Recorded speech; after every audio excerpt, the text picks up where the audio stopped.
Everyone, we're going to get started in just a couple minutes. I'm going to adjust the lighting in here a little bit. It's a little bit weird, but we're going to get started in just a couple minutes.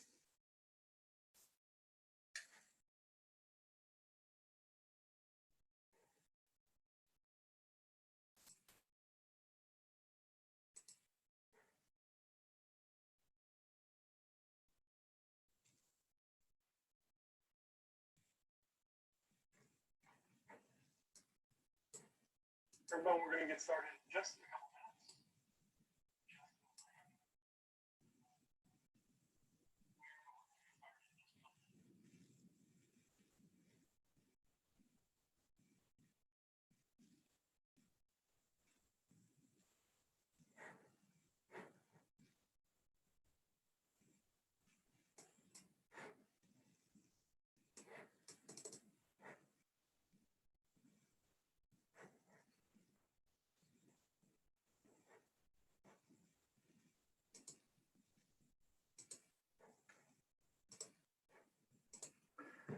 So thank you to everyone who's coming in on a Sunday, even though there's probably not many people here.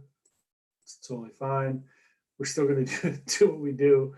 We're going to talk about this and try to help some people out. So really kind of our goal here is to get you to not freak out during these crazy times and to really kind of embrace where we're at. Be grateful. Hopefully everyone in your inner circle and your family and friends are all okay. Really, that's the most important thing that any of us can really hope for right now. So I'm going to turn this one big light off because it's annoying.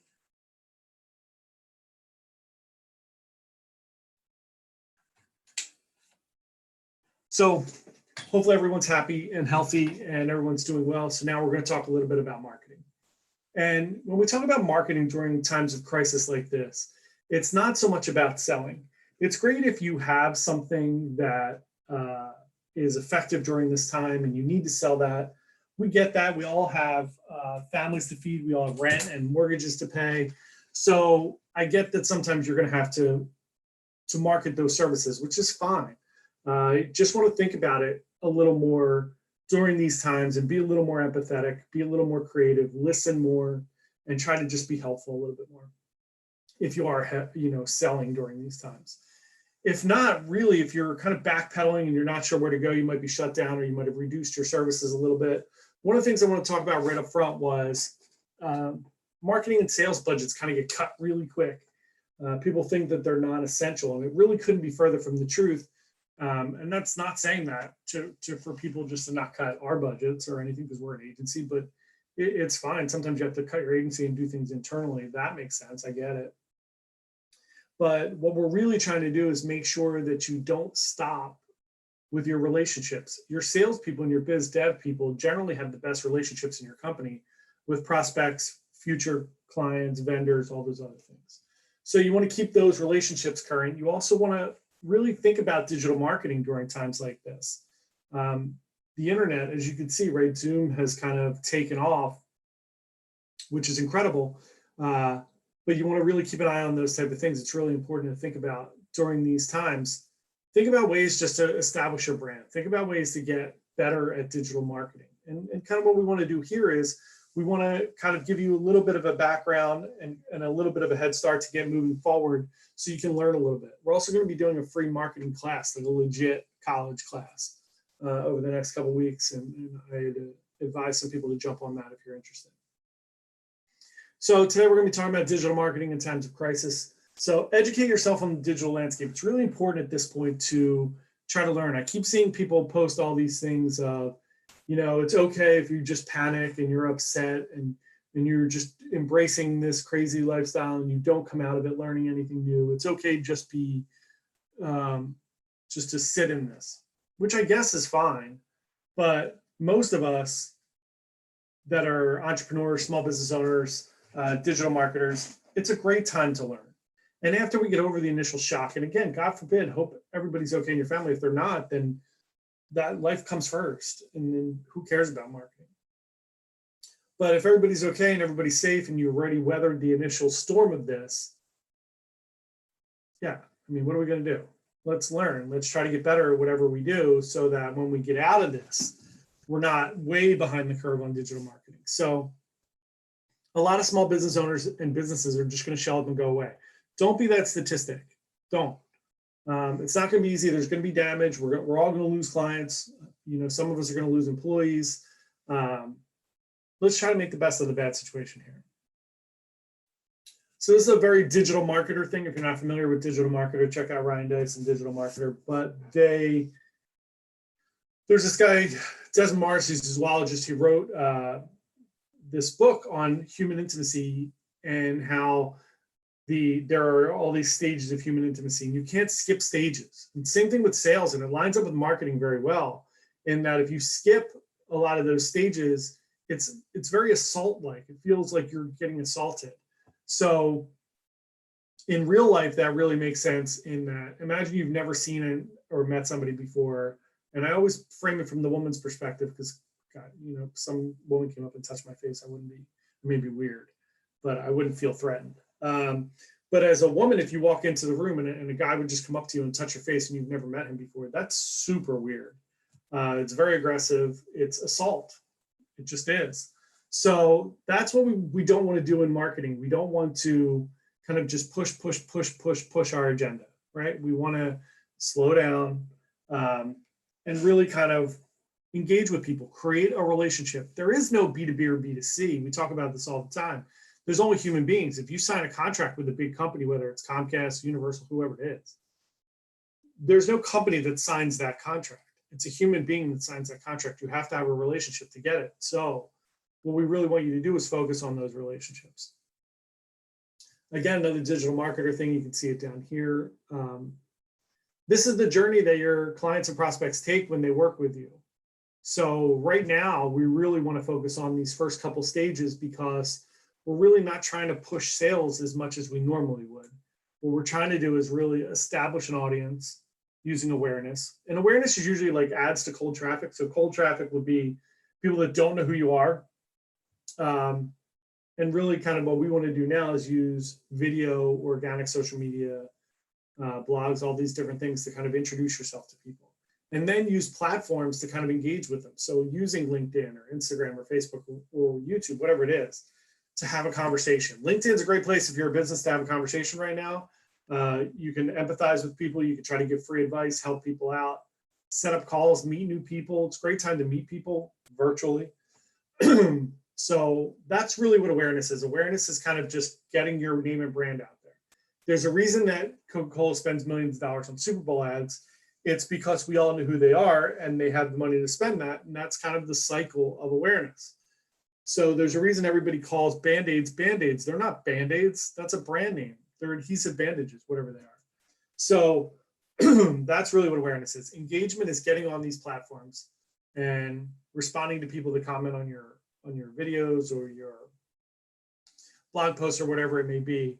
And even on LinkedIn, I really love the idea of engagement on LinkedIn, because you can sit and have conversations with people and try to help them and then take it offline so much. So now to a virtual meeting or something like that, where you can actually talk about those type of things. I think that's really important.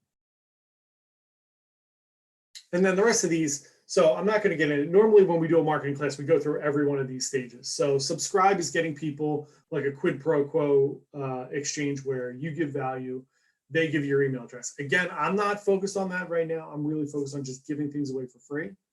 And people will know who you are and they'll figure it out, right? It's not very difficult to figure out who people are. But you could do that. You could do some subscribe during this. You could put together some materials and gate them. I'm just not doing that. I don't think it's the best thing for me to do.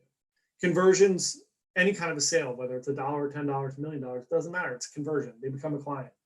And Russell Brunson has this real good saying: if somebody's willing to spend $1 with you and you give them great value, they're willing to spend 10 or 100 or 1,000 until they can't spend any more money. But there's really no end to that. Excite, we could all do right now. And that's just reaching out to our clients, making sure they're okay, seeing if they need anything, giving them free advice, trying to just help however we can help. Ascension is getting people to spend more money or more frequently with your services. Again, I'm not focused on that right now. And certainly I wouldn't recommend that right now, but you got to do what you got to do. Advocate and promote, advocate, get people to do testimonials for you, Google reviews, Great time for that right now. Reach out and help people too. Say, hey, I'd like to do a testimonial review for you. Think restaurants, right? Think of places that are really struggling, these industries that are really kind of decimated right now. If you have a few favorite restaurants, do some Google reviews for them. Try to get them going. Try to get people to order takeout there. And call them and just try to help them. Hey, do you need anything? You know, just be a human being during these times. And then promoters when people become crazy and they just tell all their friends about you. So that'll come as you kind of work on the rest of these. So another digital marketer thing we have here, and this is really a marketing thing overall, but now's the time to figure out who your ideal client is. Russell Brunson calls this your dream client. Who are your dream clients? Who do you really want to work with? Who do you want to work for? Who do you want to work as a partner, as a vendor, as a client, whatever it may be? Fill out these sheets. You shouldn't have more than a couple of these for your company. If you tell me your ideal client's everyone, then it's no one. Right? If it's like one of those things, if 10 people are responsible for something, guess what's going to get done? Nothing. So figure out who your ideal client is. What I really tell people to do on the sheet is don't half-ass it. Don't fill out a couple of these things and go, well, it's stupid. Why do I need to know what conferences they go to or what blogs they read? Think about it, right? If we really know our client, if we really dig into what blogs they read, what conferences they go to, who their gurus are, we're now inside their head. We now know where to find them, right? We know what platforms to find them on. If they all follow Tony Robbins, then you want to get in front of Tony Robbins. If they all follow Oprah, you want to get in front of Oprah. Those are difficult, right? But just say, like, if they all follow Gary Vaynerchuk, right? A lot of my people that we want to get follow Gary V, right? They buy into this crazy personality type. They're hustlers. They want to make money. They want to do these things. They're people that we want, small business owners that we want to work with. So how do then we pivot ourselves to get in front of the Gary Vaynerchuk crowd, right? That's what this is all about. And by knowing that, by knowing they watch the Daily V, they watch the Ask Gary V, they buy Empathy Wines, they do all these things. Those things are great information for me because then I can maybe advertise on those platforms or try to get on Gary V's show. Probably not going to happen. Or do these other things just to get in front of that audience. Produce similar content. Not going to happen, but it could for you. So figure out who those things are. Figure out their challenges. Really figure out these sheets. If anybody wants these sheets, I am happy to send them to you in the YouTube video. I'll link them in the comments. I'll link downloads. I think I'm allowed to do that. Double check, make sure I can. But I mean, you can certainly figure it out and find out where to download these from if you need to. We have custom ones that I can send to you as well. And you can always email me at john@smbiz.academy. I'm happy to send them to you. So the River Pool story, this is a famous marketing story. Most people have heard this before. Marcus Sheridan owned this pool company, River Pools. He still does, still a partner anyway. He's also a partner in Impact Branding. They're an awesome, huge digital marketing agency. They're not a competitor of ours, let's be real. And even if they are, most people shouldn't look at competition the same way we used to look at competition. You know, it's a big world out there, and there are things that Impact does well that I'm sure we don't do well. I'm sure there's a lot of things they do well, we don't do well. And then there's things that we do that maybe Impact doesn't. So it doesn't matter. There really is no competition anymore. You have to find a way to differentiate yourself. And again, going back to who your ideal client is, our ideal client's not going to be the same as Impact. Impact's working with larger brands.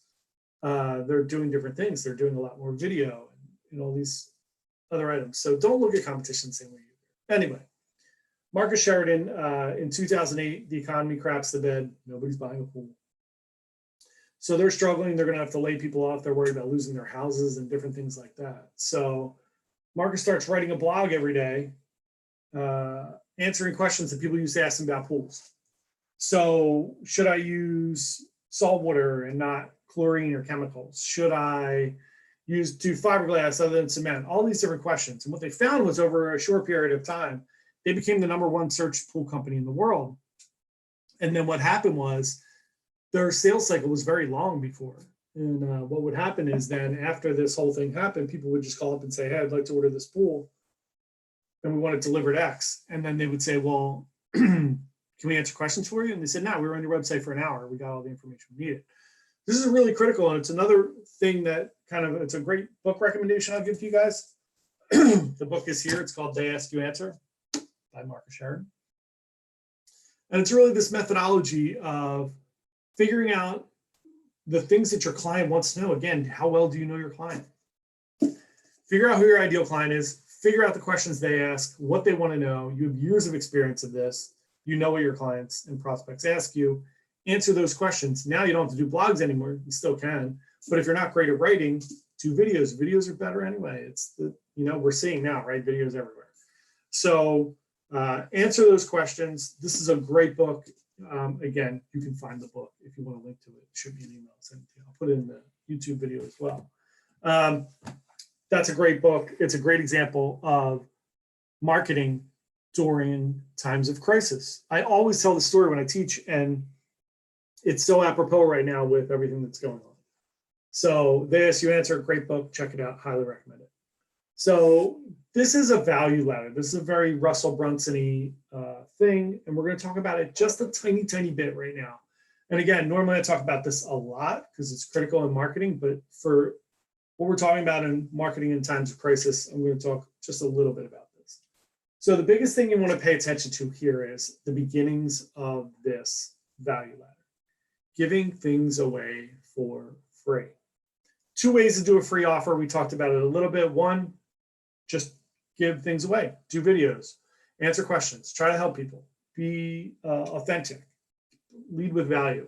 It builds up your trust. People then are going to recognize your brand. They're going to engage with you. They're going to find you trustworthy. And then guess what? They're willing to spend money. So the second way to do a freebie is to do behind the wall, like we talked about with the subscribe, where you get someone's email address. Those are typically long form content, like maybe a free class, a free trial for something, a video series, an ebook, something that's kind of a larger form content that you wouldn't just kind of give to everybody. You're still going to give it away. You're just going to ask for their email address so that you can market to them. And then Tripwire is a digital marketing term. It's now not called that. It's called an entry level offer, I believe. So the Tripwire is basically something that would be like under 30 bucks. So break off a big piece of your service, break it down to some little thing, like for marketers or people that do what I do. You could set up somebody's Google My Business account. You can help them get their Google Ads set up. You can help them install a Facebook Pixel, whatever it is, for free or for $10 or for $20, whatever it is. And then boom, remember, provide value, earn trust, then do this. You're going to get some money. They're now a client. Whether somebody spends $50 or $5 million with you, they're still a client. Now you can get referrals from them. Remember, marketing sucks. It just does. It takes a long time, and it really doesn't work all that much unless, until you get really good at it. So when you're starting marketing, it's just like starting a business. I think people think like, oh, marketing, we're just going to turn it on and we're going to make millions of dollars. That's great if you just throw up some ads and they work, but how often does that happen, right? So marketing is just like everything else. It takes time and effort. It's also the least of my favorite ways to grow your business. The best way to grow your business is through referrals, right? So do a really good job. People will then refer you to other people. Those are warm leads. They close. Those people will spend more money. They'll refer you to more people. Guess what? It's the best way to do it. Now, we do marketing to supplement, to get more leads in, to try to get more clients, right? But those are harder. It's harder to do than it is to get referrals. So referrals are great. Use referrals. So once you get these people in on a Tripwire, then get them to give you referrals. Get them to do testimonials for you, be advocates, and do all these other things. The intro offer, again, is going to kind of be the next step up. Your signature offer is what you really do. And you're, like for us, it would be a retainer or a marketing intensive where we sit down and build you a plan. And then the last thing is your loyalty offer, as the great Ryan Deiss says, right? And it's a saying from somebody else, but I'm going to attribute it to Ryan Deiss because I forget who it is, Dan Kennedy, not sure. If you don't have continuity, you don't have a business. So if you don't have some type of recurring revenue, you don't have a business. It's not a real business. So work your way up to that, build that, and you'll see how great that is once you actually get it done. So again, I'm trying to keep these webinars to like 20 minutes and then answer questions if people have them. I don't think there's many people on, but if anybody has a question, you're more than welcome to throw it in the Q&A. But the whole thing with this is really start now. Take the time to start doing video. Look, if you're a great writer, write some blogs. and put them out there. It's a good way to do it. Make sure you're using keywords. You know, there's a lot of things you have to do, and I can help you if you want some advice on that. Just email me. I'll help you for free. It's not a big deal. But on the video side of it, I'm really kind of trying to encourage people to use this time to get good at video. As you can see here, my lighting's actually not that great, and I have like a professional lighting. Sometimes it just sucks. The sun's coming in kind of half-assed behind me. And what you're going to find is it really doesn't matter. You want the videos to be somewhat of a good quality. Don't really do it terrible. But using your phone, using Zoom, whatever you have available to you, just do it. And kind of my first rule of thumb is take your phone. First week, record a video on your phone every day. Make it a minute. Like just get on and do a minute of your quick little, this is who I am. This is why I do what I do. And this is how we're different, right? Don't tell people what you do. It's the whole Simon Sinek thing. Go watch that Golden Circle video. It's awesome. But tell people why you do what you do. People want to know why you're passionate about what you do. So do this video, do one every day for a minute, and then guess what? At the end of the week, delete them. It's all good. Then starting the second week, start posting those videos. And again, if you want to practice them 100 times, it's fine. You don't need to. Just post them. Guess what? No one's going to see them anyway. You probably don't have a ton of followers. If you do, you're already on your way. So if 20 people follow you on Instagram or YouTube or Facebook or whatever it is, who cares? Remember, the organic reach is like nothing. It's a couple percent, right? So you get maybe up to 8%. So if 20 people follow you, do the math. 2 people are going to see your video. So next week, go online, do a video every day. Try to make them a little more than a minute. Just talk about what you do, why you do it. Remember why you do it, not what you do. Talk about why you do what you do and why you're different from other companies that do what you do. And then we'll move on from there, move on from there, move on from there. So come back every day. We're doing this webinar every day. It's going to be slightly different every day. We're going to talk about a little bit, on the weekends, I do just the overview. During the week, we talk about your ideal client a lot more. We talk about traffic a lot more. Russell Brunson has a brand new book coming out April 14th. Buy the book. It's called Traffic Secrets. He has other books. They're called .com Secrets and Expert Secrets, which is laying somewhere around here. So this is a trilogy. Traffic Secrets comes out, tells you how to get great traffic to your website. Check it out. Russell's awesome. And then check out all these other people out there. There's great marketers out there to follow. Gary Vee's a little unconventional. I love Gary Vee, but one of the big things with Gary Vee is watch him for a couple weeks and then go do shit. Stop watching Gary Vee. He's got some great books. There's tons of people out there who are great. Ryan Deiss, like I mentioned with Digital Marketer, is amazing. And there's just, Marcus Sheridan at Impact. George Thomas is out there. He's great. There's so many really good marketing people out there. So watch some videos, learn some things, start doing videos. Start now. When this whole thing starts to ramp back up, guess what? You're already going to be good. So get in front of a camera, get comfortable, start doing it. And again, we'll be here tomorrow. We'll be here every day. So we'll see you then. We hope you guys have a great weekend. Again, hope everybody's safe in your family. And if they are, get your shit together. Let's get going. Thanks, guys.